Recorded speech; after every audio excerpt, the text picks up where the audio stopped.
A paz do Senhor, irmãos e irmãs. Estamos começando mais uma aula da Escola Dominical. Essa é a aula final sobre cosmovisão cristã. E na aula de hoje, a gente vai receber a Lígia Passos Maia.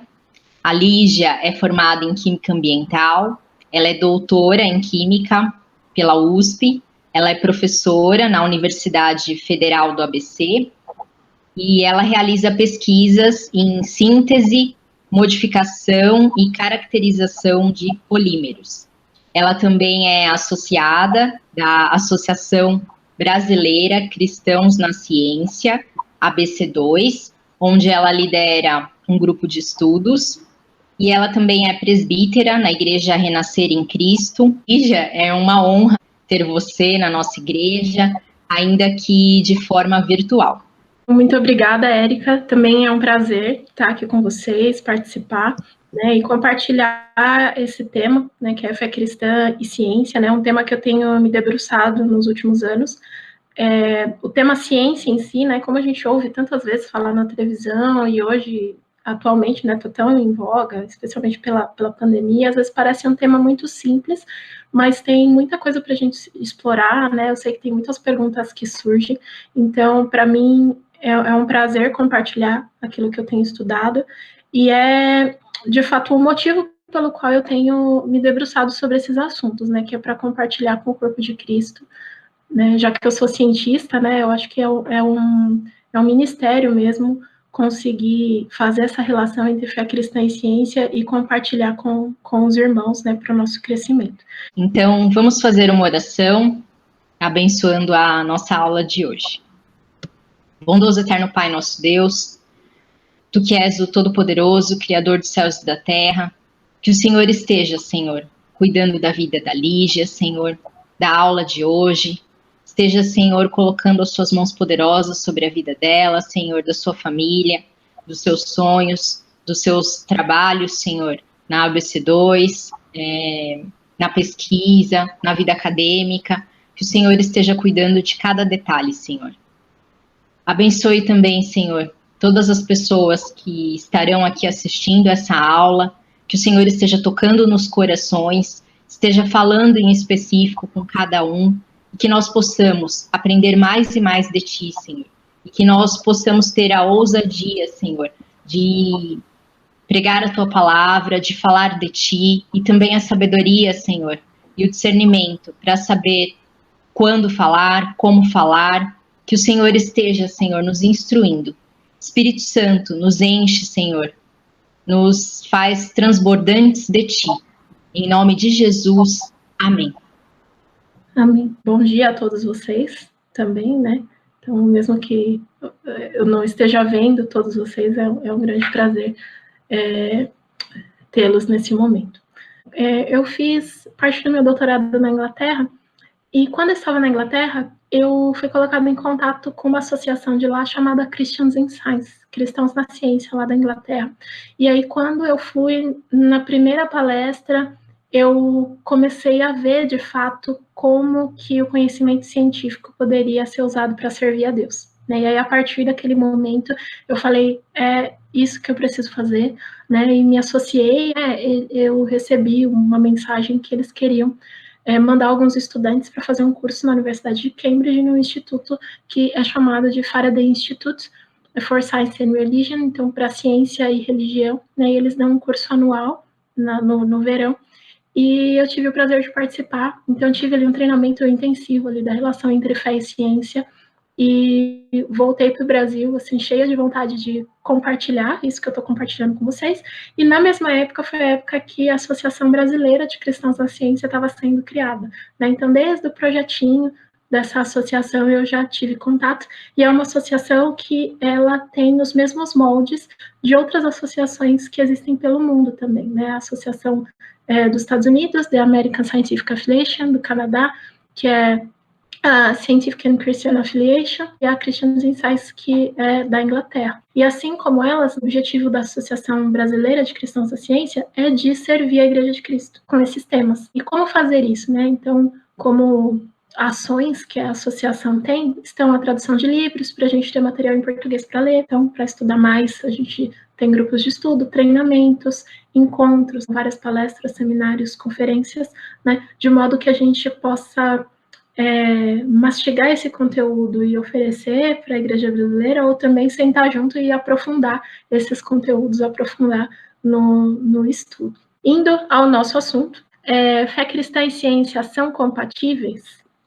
Então, esse é um tema que ele é muito importante a gente discutir, a gente entender, porque a ciência, ela permeia a nossa vida, permeia o nosso dia a dia, desde as tecnologias do nosso celular, né, aqui eu coloquei um exemplo das lentes de óculos, que na presença de luz solar elas vão mudar de cor, são coisas que estão presentes no nosso dia a dia, que tem ciência envolvida.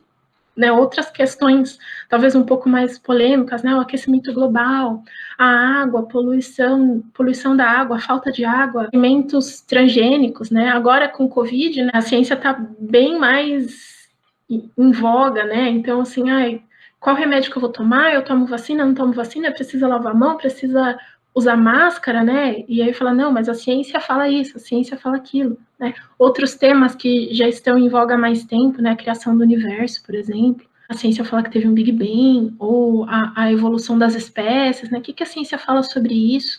E são temas que estão cada vez mais no nosso dia a dia. E por que é importante, né? Para que a gente tenha uma maturidade, para que a gente tenha um bom testemunho. Então é importante a gente ter uma relação saudável com a realidade. Tem fatos acontecendo aí, né, passando na televisão, é importante a gente saber se relacionar com esses fatos, mas a gente também tem um aspecto missional, né, eu acho que ao longo dessas palestras vocês devem estar tendo contato com isso. Então, como cristão, qual a importância de eu ter esse conhecimento? Como eu posso contribuir? No caso da ciência, a gente está falando de um domínio que a gente tem com relação à natureza, um cuidado com a natureza, isso tem um aspecto missional também. Então, é um tema que é muito importante a gente tomar um tempinho e explorar, né? E aí, com certeza, a gente vai dar um testemunho melhor como cristãos. Bom, por que é importante a gente estudar sobre esse assunto, né? Porque a nossa sociedade, ela está permeada com um discurso de que a gente precisa escolher entre ciência e entre a nossa fé.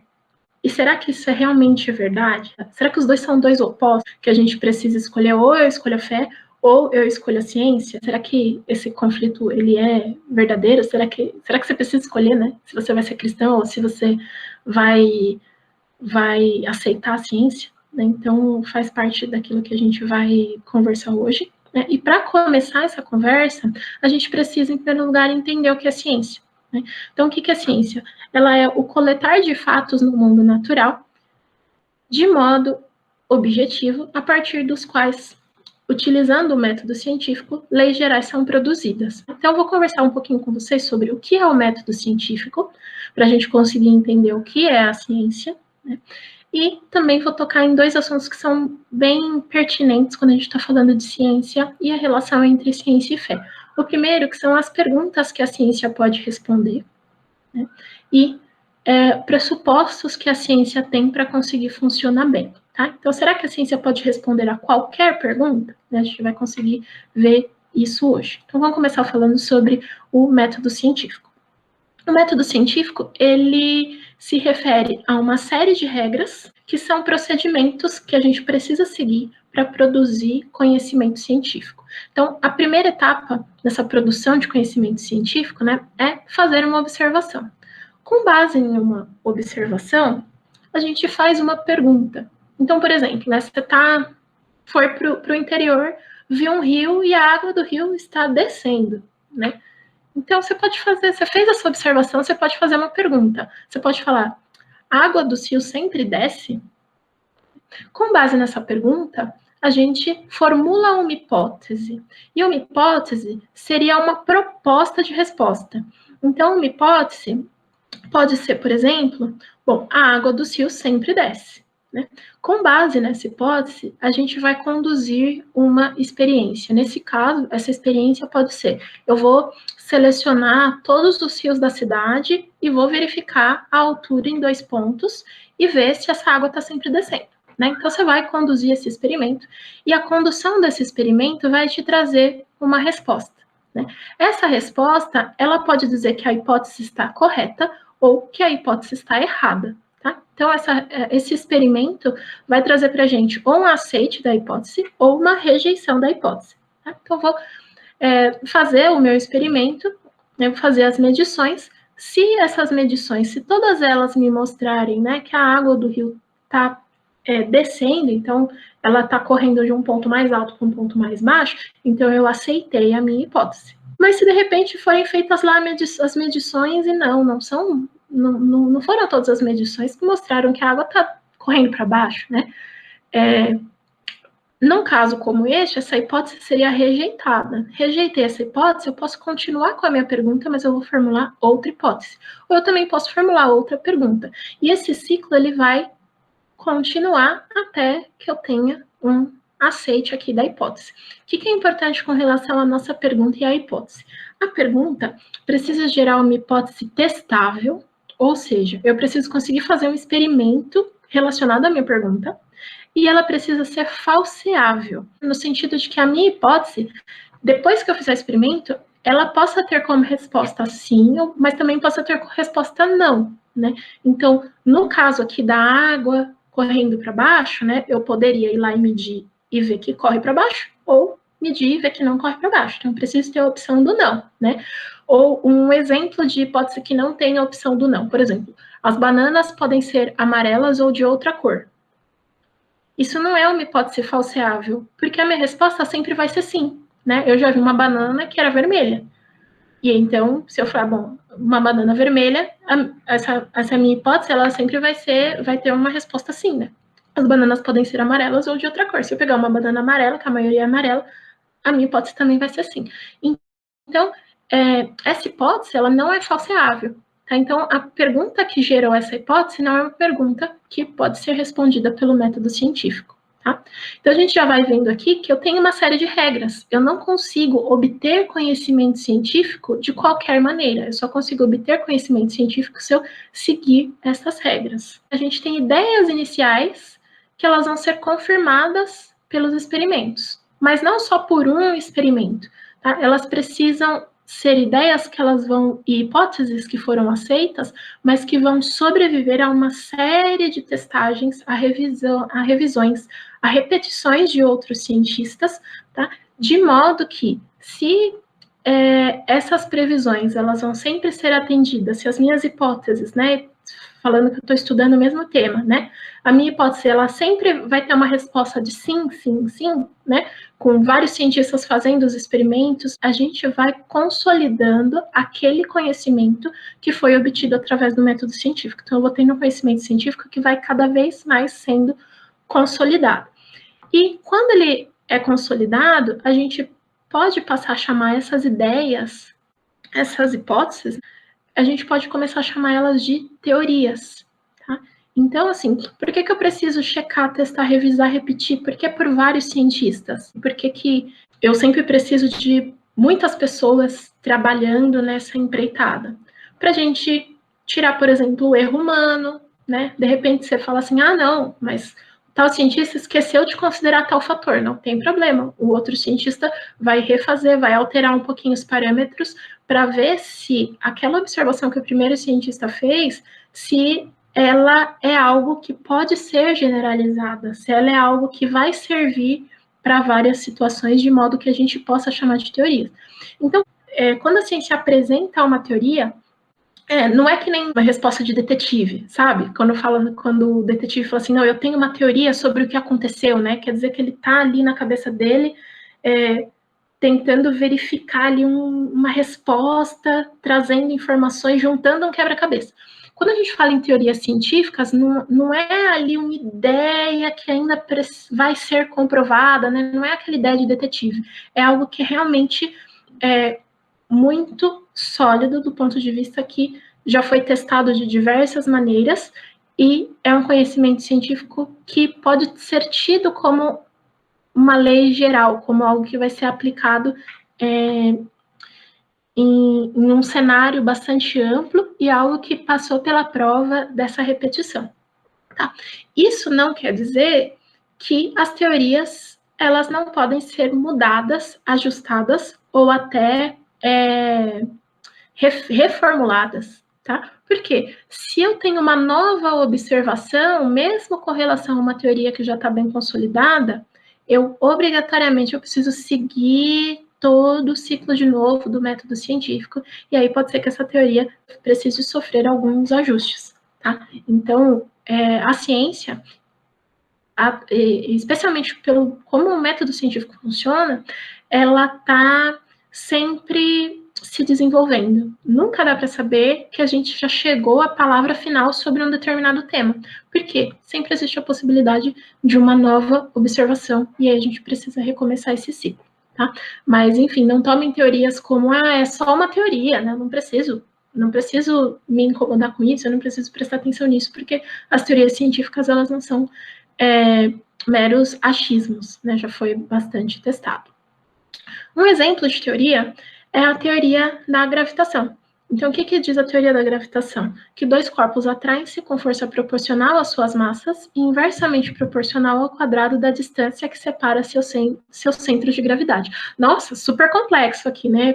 A descrição dessa teoria. Mas como que começou esse desenvolvimento de conhecimento? A história, né, conta que foi com Newton uma maçã caindo na cabeça dele, né?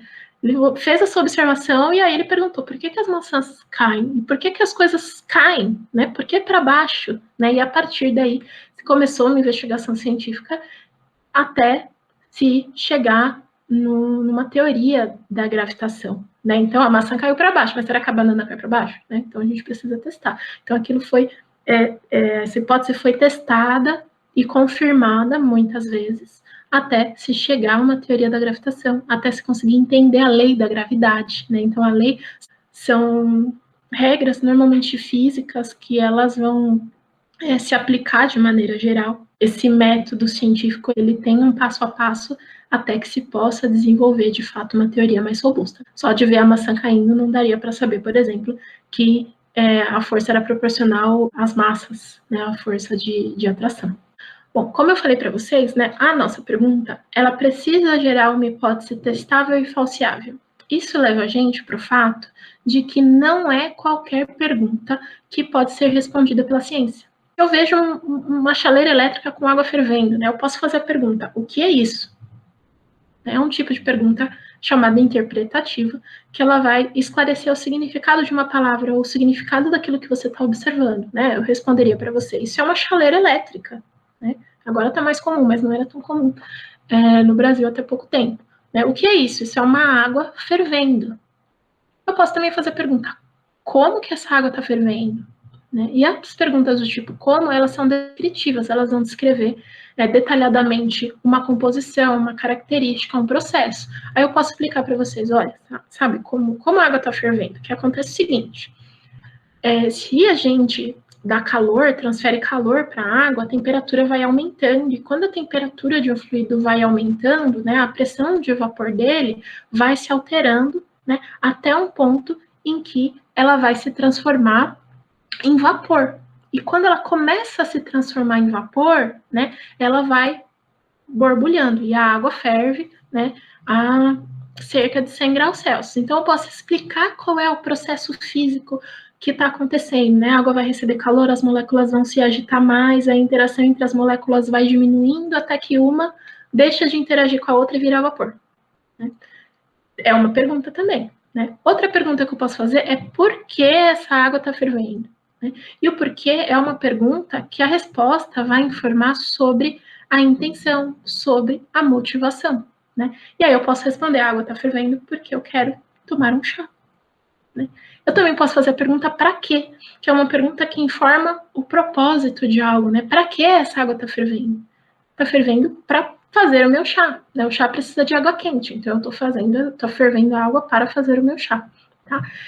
Todas essas perguntas, elas podem ser feitas diante de uma observação, né? Essas perguntas e perguntas deste tipo, né? Derivadas dessas daqui. Mas nem todas essas perguntas são perguntas que podem ser abordadas pela ciência.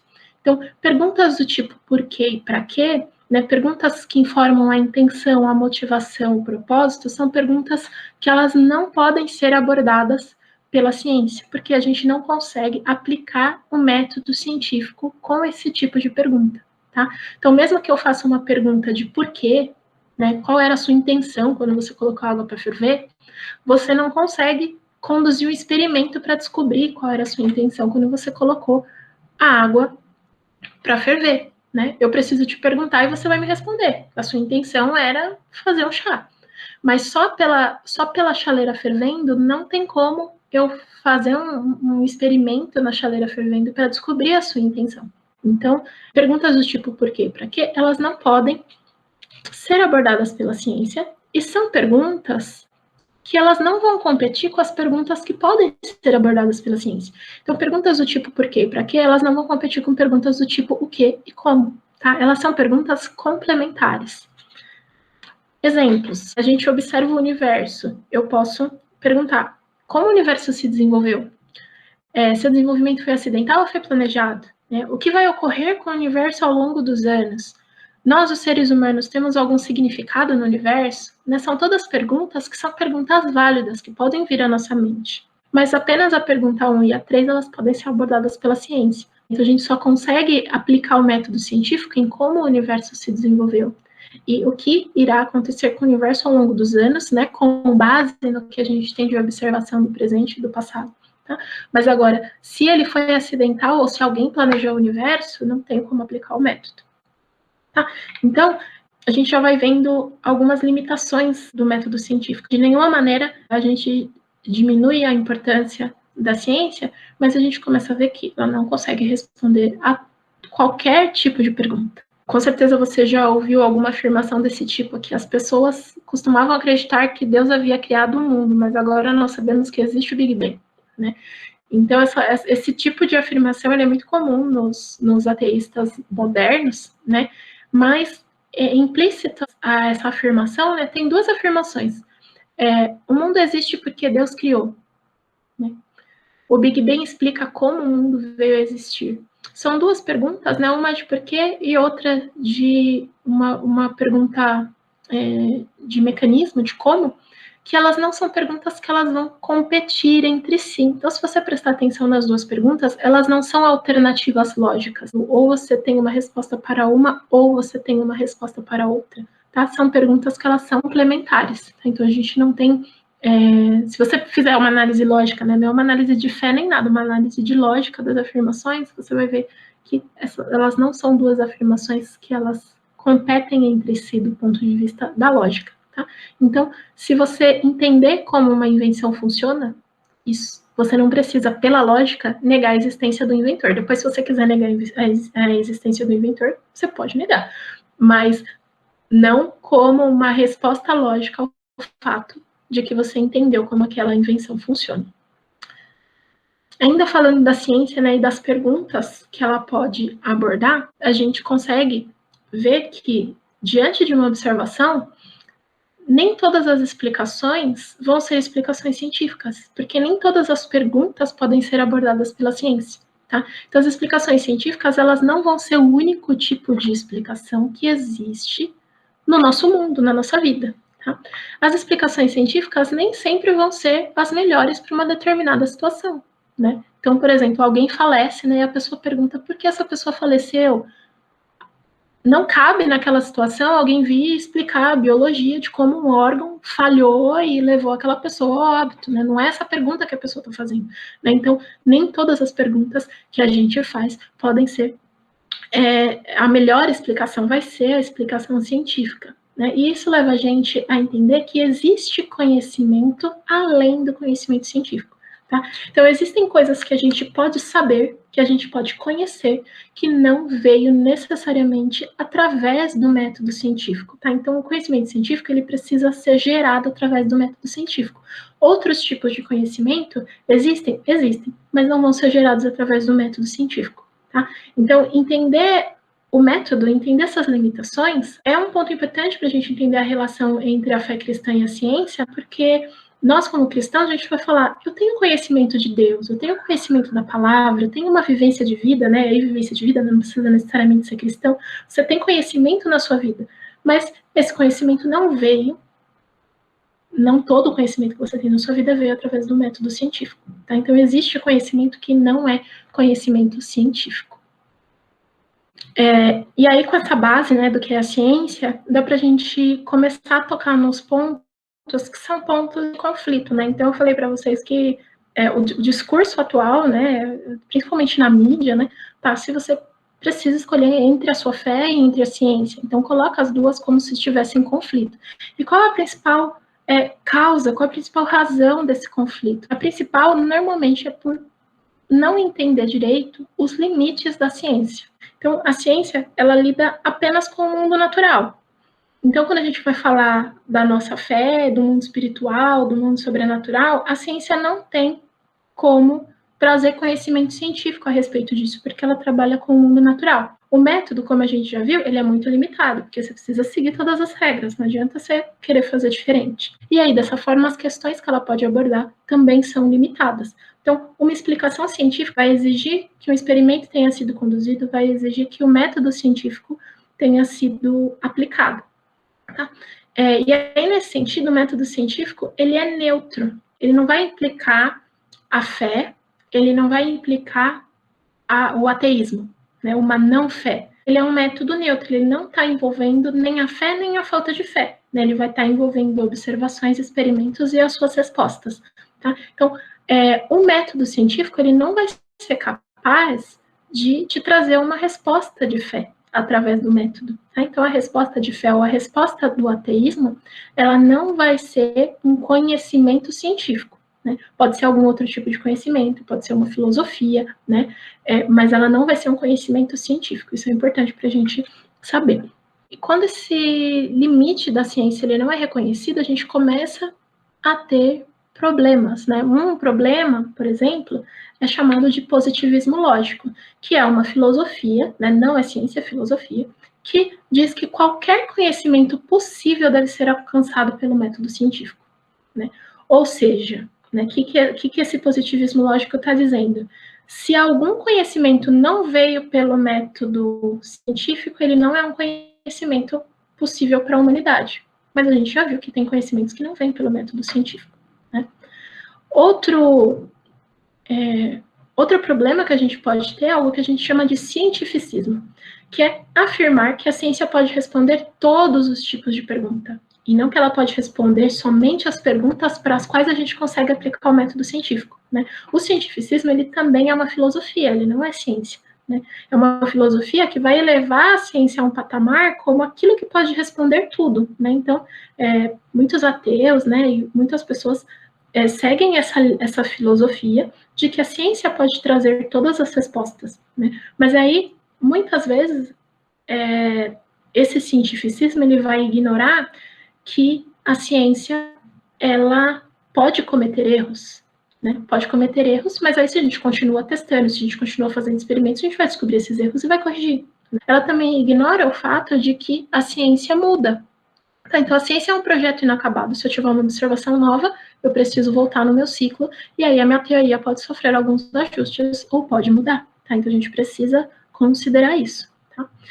Um verdadeiro cientista, ele vai entender os limites da ciência, né? E também vai ter uma postura humilde para com a ciência, né? Então, Newton, por exemplo, tinha uma postura super humilde para com a ciência. A gente tem ele assim, nossa, ele é um super cientista, mas ele mesmo ele falava assim, eu tô só observando, de vez em quando eu acho alguma coisa diferente, eu acho alguma coisa que me salta aos olhos e relato isso. Mas ele sabe que a grande maioria das coisas ele não sabe. A grande maioria das respostas ele ainda não obteve.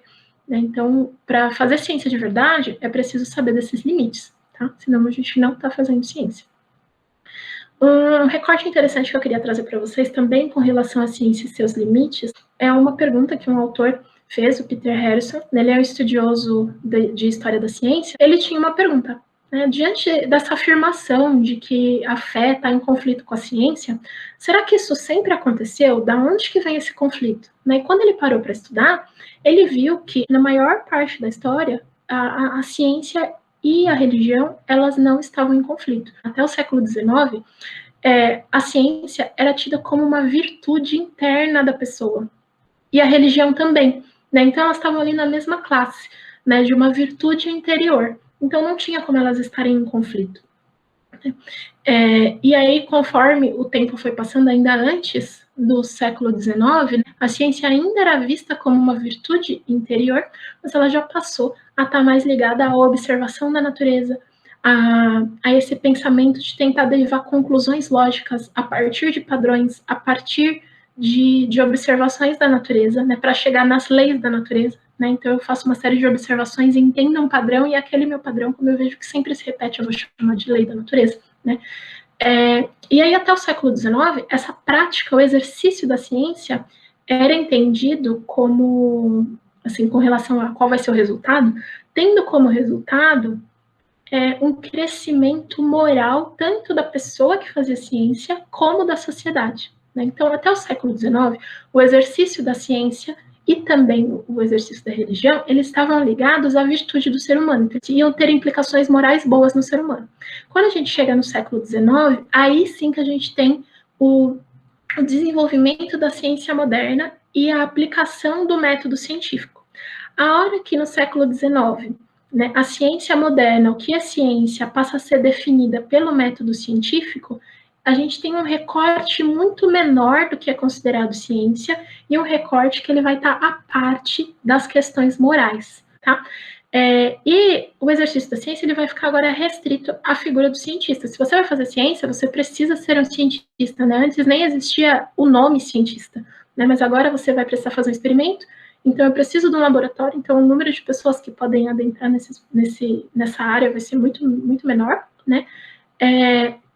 E nessa época se excluíram das academias de ciência, né, dos grupos de ciência, filósofos e teólogos. Quando a ciência ainda estava ali nesse território da virtude, nas academias de ciência, nas associações de ciência, a gente tinha muitos filósofos e muitos teólogos, né? E nem tantas pessoas assim que conduziam experimentos. Tinham pessoas que conduziam experimentos também, mas a gente tinha a presença muito forte de filósofos e teólogos, e a partir do século XIX, eles não são mais bem-vindos nessas associações, né? E aí um fato que foi muito chato que aconteceu na época, né, foi que um escritor, depois que essas pessoas não eram mais aceitas nas associações, né, teve um escritor chamado Francis Galton, que ele resolveu investigar o perfil do cientista, vendo quem é que fazia parte dessas associações. E aí, como ele não viu nem teólogos, nem filósofos, ele concluiu, né, no livro que ele escreveu, que a teologia era incompatível com a ciência. Né? Então, olha que coisa que aconteceu, assim, no mesmo período, né? Você impede que teólogos e filósofos façam parte dessas academias e chega um estudioso que deveria saber desse pano de fundo e conclui que as atividades de teólogos e cientistas não são compatíveis com base em quem está fazendo parte dessa associação, né? E nesse mesmo período foi desenvolvido o discurso do conflito, né? Então, muitas vezes isso é vendido como que desde sempre os cristãos são opostos à ciência, mas essa ideia de oposição à ciência, ela veio no século XIX, com 2 livros que foram publicados, John William Draper e Andrew Dickson White, né? Eles publicaram livros que tinham como título A História do Conflito entre Ciência e Religião, e outro, né, a História da Batalha da Ciência com a Teologia na Cristandade, né?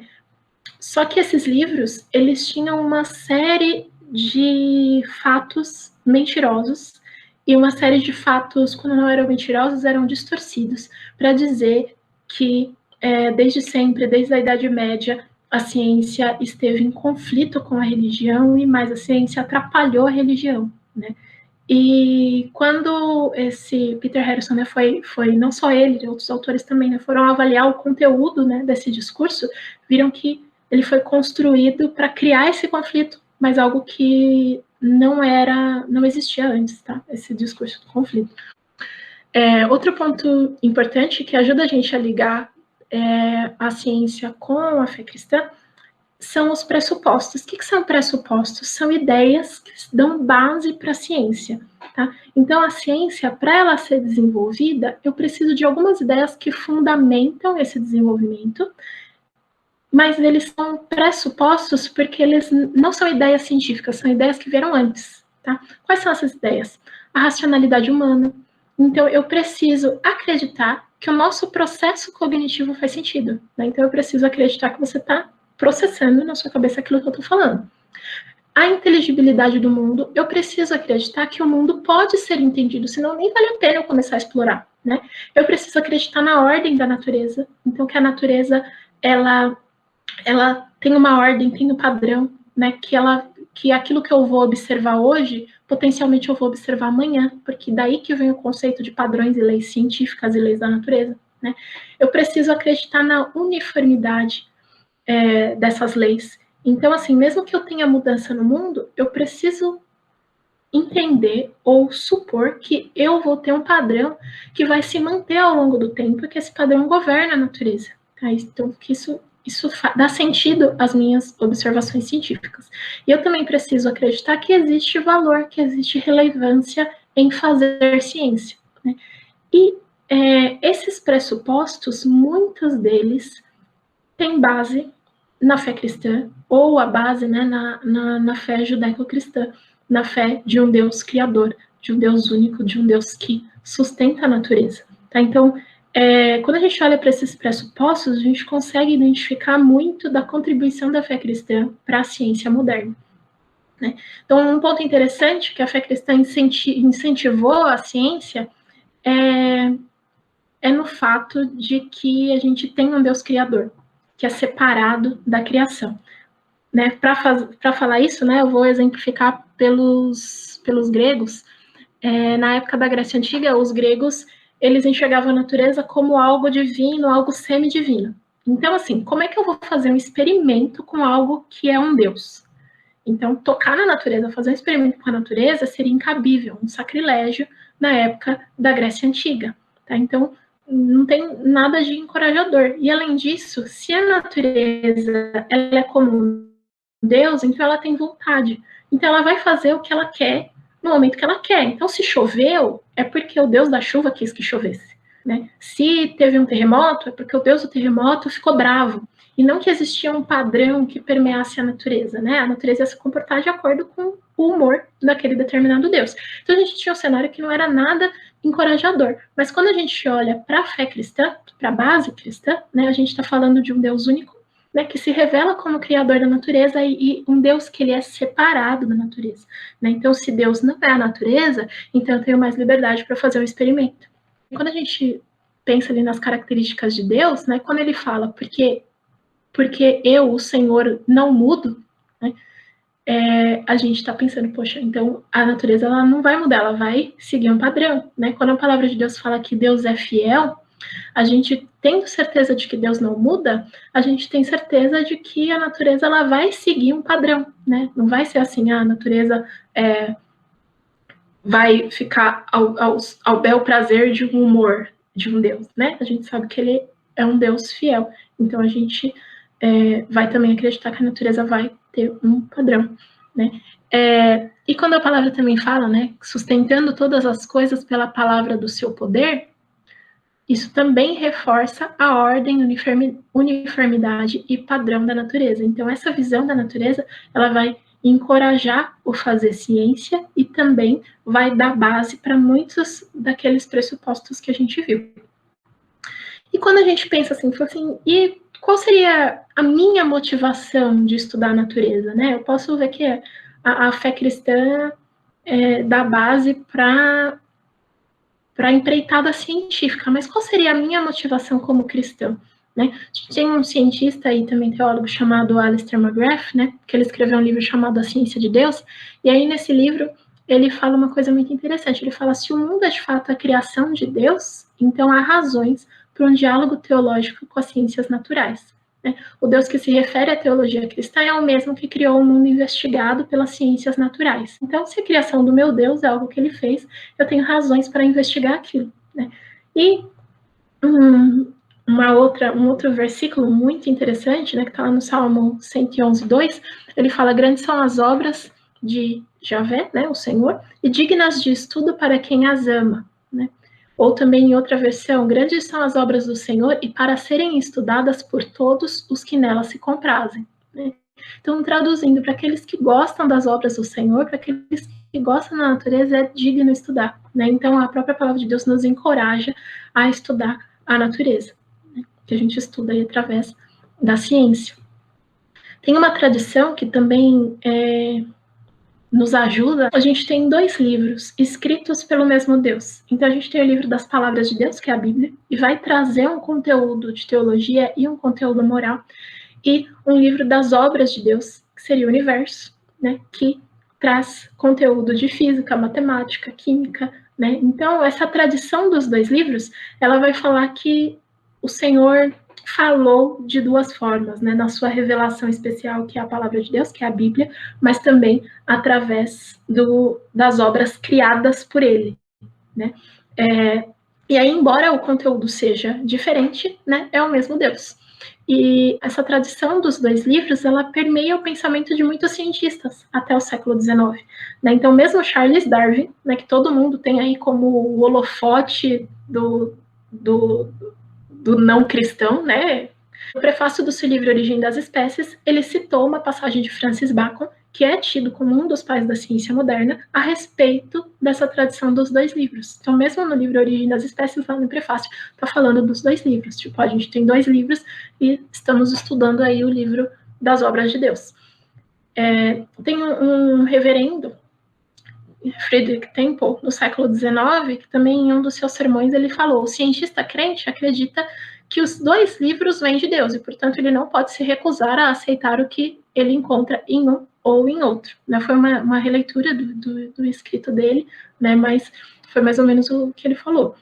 E Galileu Galilei, ele também falou uma frase muito interessante, que é a seguinte: a Bíblia mostra como ir para o céu, mas ela não mostra como o céu funciona. Né? Então, assim, até o século XIX, a gente tinha uma relação, a gente viu uma relação muito boa aí dos cientistas com essa tradição dos 2 livros, né? A tradição de que a Bíblia tem conhecimento para mostrar para a gente, mas é a revelação especial de Deus, enquanto o conhecimento do universo eu vou obter através do livro das obras de Deus. A ideia de cuidado, de tutela, de domínio da natureza e da criação de Deus, ela também encoraja o empreendimento científico, né? Então, lá em Gênesis 1:26, né, quando o Senhor está descrevendo ali a criação do homem, e ele fala: domine ele sobre os peixes do mar, as aves do céu e etc., né? Então, sobre toda a criação, isso implica um cuidado, né, para com a natureza, e o cuidado também implica o conhecimento da natureza. Se você conhece, você vai cuidar melhor, né? Então, a humanidade recebendo esse domínio também vai implicar nesse cuidado, nessa tutela, e a ciência tem um papel da gente conhecer mais a natureza para conseguir cuidar melhor dela.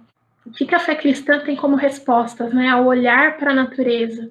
Então, a ciência ela pode falar sobre, né, você vê um arco-íris, você vê um pôr do sol, a ciência pode falar quais são os comprimentos de onda que a gente tem ali, mas não consegue falar sobre a beleza. E a nossa fé, sim, né? A nossa fé vai nos remeter ao Criador. Né? A ciência ela pode falar sobre as consequências de uma ação.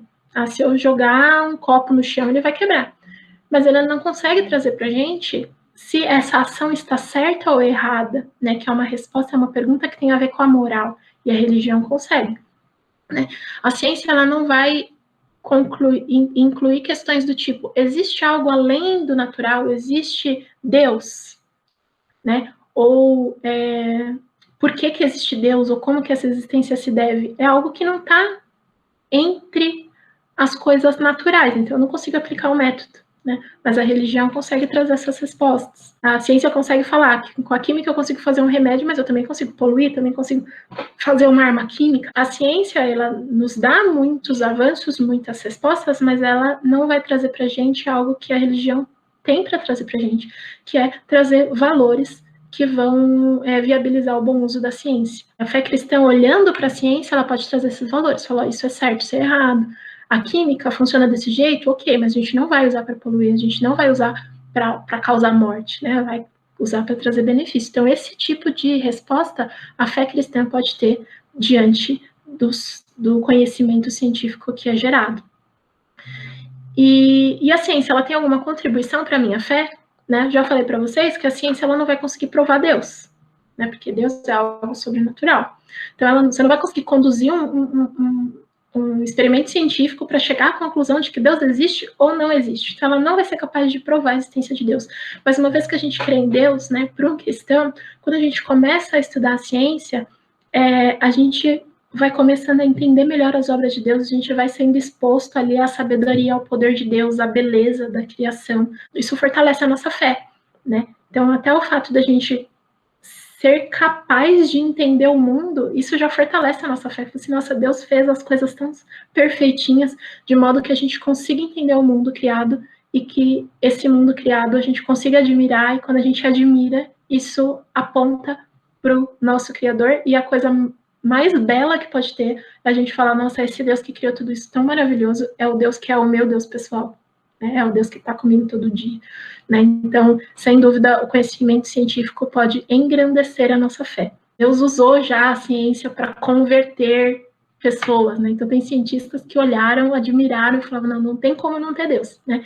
Mas não que a ciência, pelo método científico, ela vai conseguir provar Deus, mas ela vai enriquecer a nossa fé. E um modelo que a gente pode ter para relacionar a fé cristã e a ciência, né? A gente já falou, eu posso expor a fé cristã e a ciência num modelo de conflito, uma está contra a outra, uma está contradizendo a outra, mas a gente também pode, né, com base em tudo isso que eu falei, a gente também pode pensar numa relação entre fé cristã e ciência como uma interação de tradução. O que eu quero dizer com isso? Uma relação próxima, uma entendendo os limites da outra, né, principalmente entendendo os limites da ciência, e uma busca sincera pela verdade. E também, como vocês viram, glorificando a Deus. Muito obrigada, gente, pela atenção, né, por ouvirem, por estarem aqui nesse momento, né, de compartilhar um pouquinho mais sobre a relação da ciência e fé. Essa foi a nossa aula de hoje. Que o Senhor Jesus abençoe os irmãos, dê uma semana grandemente abençoada a todos. Um abraço.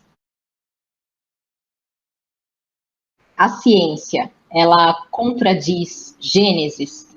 É uma pergunta que é bem recorrente, né? E para a gente começar a responder essa pergunta, né, se ela contradiz Gênesis, a gente precisa pensar o que Gênesis diz. Não é um consenso entre os teólogos que a mensagem de Gênesis com relação à criação, ela é uma mensagem do processo de como se deu a criação, né? Então, muitos teólogos entendem que a mensagem de Gênesis, o que Gênesis está dizendo é que Deus é o Criador, né? Que Ele criou todas as coisas pelo poder da sua palavra, né? E alguns teólogos também entendem a descrição de Gênesis como uma descrição do processo de como Deus fez isso.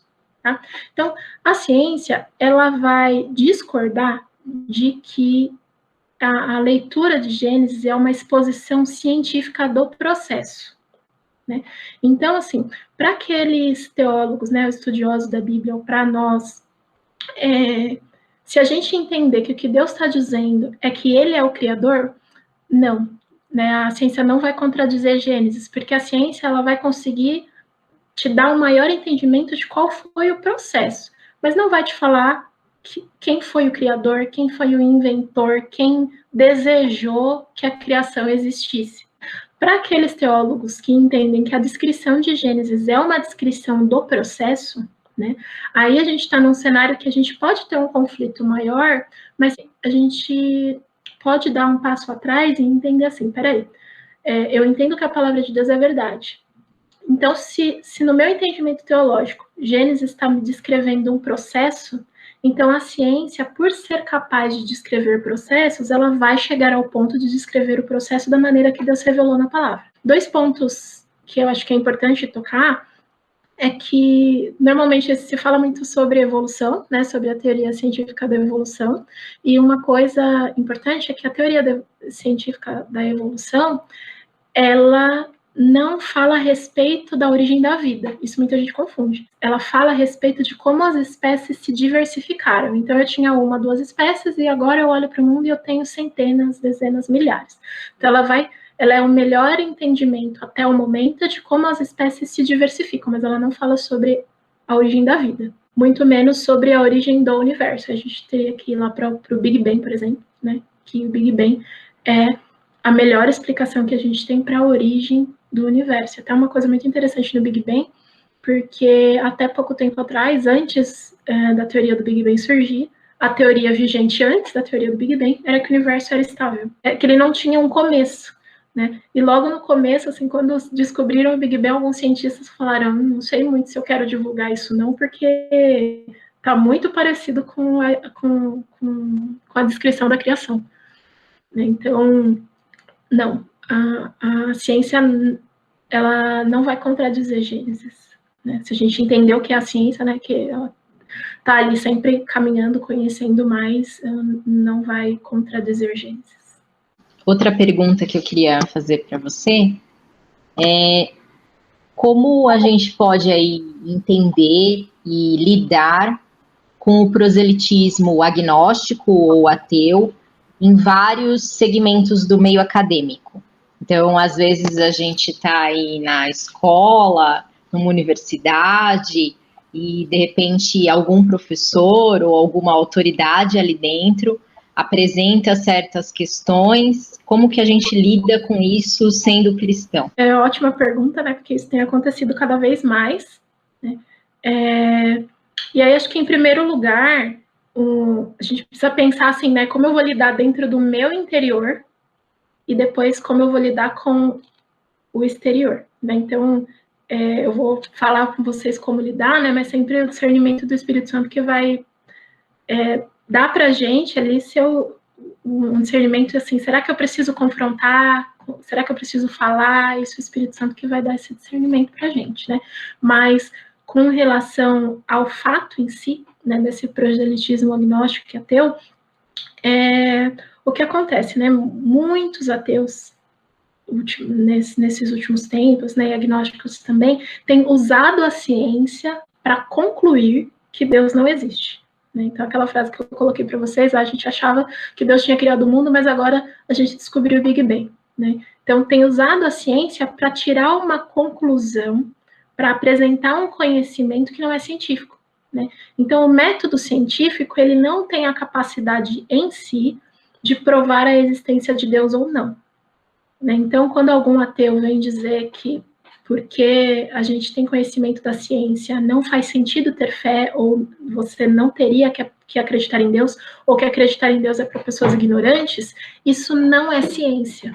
Então, é uma filosofia que aquela pessoa tem sobre a existência de Deus. Da mesma forma que a gente pode pegar um conhecimento científico, olhar, se admirar e falar, nossa, não tem como Deus não ter feito isso, né? E fazer a ligação daquele conhecimento científico com a nossa fé, os ateus, eles fazem a mesma coisa, eles olham para o conhecimento científico e fazem uma ligação com uma fé que eles não têm, mas que eles já não tinham antes, né? Mas não é um resultado da ciência, tá? O professor, a autoridade está fazendo essas afirmações, mas porque é a filosofia dele, não é uma afirmação da ciência. Eu não preciso aceitar o ateísmo, aceitar o que ele está dizendo para aceitar a ciência ao mesmo tempo. Eu posso aceitar a ciência e não aceitar isso que ele está falando, né? Então, isso traz uma paz para nós no interior, né? E aí, assim, se eu vou conversar com essa pessoa, se eu vou entrar numa discussão, ou com quem eu vou debater isso, né? Só o Espírito Santo de Deus mesmo para dar esse discernimento se vale ou não a pena ter esse desgaste e ter um desgaste naquele determinado momento, né? Porque muitas vezes essas investidas elas são intencionais, né? E são de pessoas que têm uma base filosófica muitas vezes maior do que o que a gente tem, né?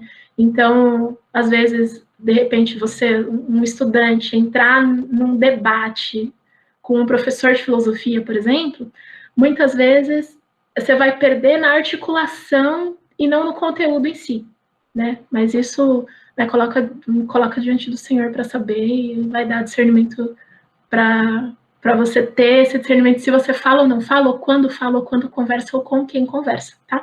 Especialmente se a pessoa estiver mal intencionada. Se ela está mal intencionada, talvez não vai ter fruto aquilo, né? Mas, de repente, você conversar com o seu colega sobre aquilo que o professor falou, vai ter muitos frutos, né, do que você confrontar de repente. Mas agora, se você for confrontado, aí você fala, não, peraí, esse aqui é o método científico. O método científico funciona dessa forma e é capaz de ter essas respostas. Essa conclusão, se não está de acordo com o método científico, pode ser uma conclusão sua, eu respeito, mas não é ciência. Você não pode falar para mim que isso é ciência. Glória a Deus.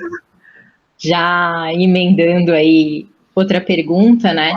De repente tem alguém aqui assistindo e tá com aquela dúvida, eu deixo a igreja porque não faz mais sentido, agora é só ciência, ou tá com algum conflito interno, né, nessa questão fé e ciência. Você tem alguma dica para essa pessoa, alguma palavra para a vida dela? Acho que uma palavra e uma dica é, em primeiro lugar, assim, vendo que a ciência é tão interessante, né, faz o exercício de olhar para o mundo natural, para a natureza, né, com aquele olhar de obras de Deus.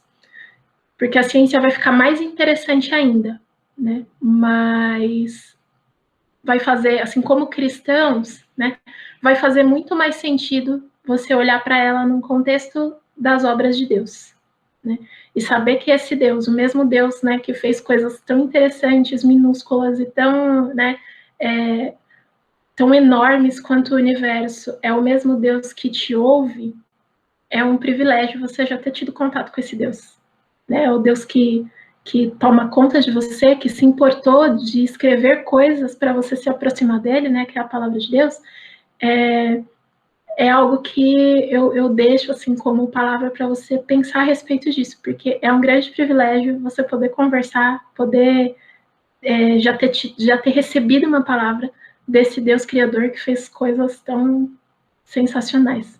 Então, meditar a respeito dessas coisas, né, e saber que, né, muitos não tiveram oportunidade ainda de ter contato com esse Deus, e você já teve, né? Então, medita sobre essas obras de Deus e sobre esse cuidado, essa beleza que Ele colocou na natureza, que eu acho que é algo que a ciência vai te ajudar a se aproximar de Deus. Eu deixei aqui para vocês, nesse último slide, né, tem o site da Associação Brasileira de Cristãos na Ciência, né? Nesse site, assim, tem muitos textos, né? Então, vários pontos que eu toquei aqui com vocês, lá tem muitos textos que vão abordar de forma um pouquinho mais focada, um pouquinho mais aprofundada esses temas que eu falei para vocês, e até pontos mais polêmicos, né? Um convite também que eu faço para vocês é participar de um grupo de estudos ou iniciar um grupo de estudos nessa área de fé e ciência, né, e a associação dá todo o suporte, né, se alguém tiver interesse, tem grupos que são universidades, tem grupos que são igrejas também, então eu me coloco à disposição para isso também, ou participar de um grupo de estudos, né, que eu sou líder de um dos grupos de estudos, então vocês também são bem-vindos. E aí eu tenho algumas dicas de livros. Tem um livro aqui que é sobre a origem, né, que ela fala sobre 4 visões cristãs sobre criação, evolução e design inteligente. Então, visões que cientistas cristãos, né, cristãos verdadeiros, que eles têm como entendimento da interpretação deles, né, da ciência e da relação com a fé, com relação às origens. Outra dica aqui que eu tenho para vocês, infelizmente esse livro ainda não tem traduzido, espero que eles traduzam logo, que é User's Guide to Science and Belief, então o guia de usuário de crença e ciência. Então, esse livro aqui tem boa base daquilo que eu abordei com vocês hoje. Outro livro aqui que é interessante, que é Criação ou Evolução, do Dennis Alexander. Então, ele fala a pergunta central do livro é: criação e evolução, elas são contraditórias, né? E o Dennis Alexander, ele é um cientista na área de DNA, de genética, né? E ele também é um missionário, um cristão, assim, fervoroso. Então, ele, assim, o livro, mesmo que ele vai expor ali visões sobre evolução, sobre a criação, e mesmo que você não concorde com aquilo que ele fala, ele é uma pessoa extremamente sensata, então é um livro que vale muito a pena ler. E a minha última dica para vocês é esse aqui, Territórios da Ciência e da Religião, que foi o livro básico, quando eu falei para vocês um pouquinho sobre como que era a relação entre a fé cristã e ciência ao longo da história. Tem um outro livro, que eu não estou com ele aqui em mãos, mas ele chama O Teste da Fé, que eu também recomendo. É um livro de testemunhos de cientistas cristãos que mostram como que é a relação deles da ciência, que é o dia a dia deles, com a fé cristã que eles têm, né? E aí dentro desse livro a gente até tem exemplos de cientistas que se converteram dentro do laboratório fazendo ciência.